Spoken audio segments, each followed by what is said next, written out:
In this video, we'll learn how to transfer USDT from your SafePal wallet to your Binance account in a few simple steps.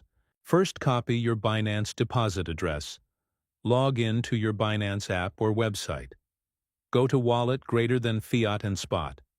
Search for USDT and click Deposit.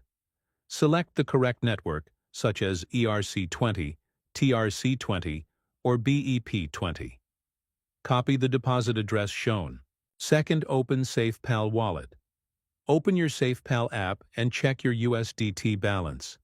Select the Send option. Third, paste the address. Paste the Binance deposit address you copied.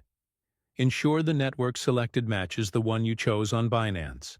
Fourth, enter the amount and confirm. Enter the amount of USDT you want to transfer. Check the network fees. ERC20 needs ETH, TRC20 needs TRX, and BEP20 needs BNB. Click Confirm to complete the transfer. Fifth, verify the transaction. Once the transaction is confirmed on the blockchain, you'll see the USDT in your Binance wallet. If this video was helpful, don't forget to like and subscribe for more tips.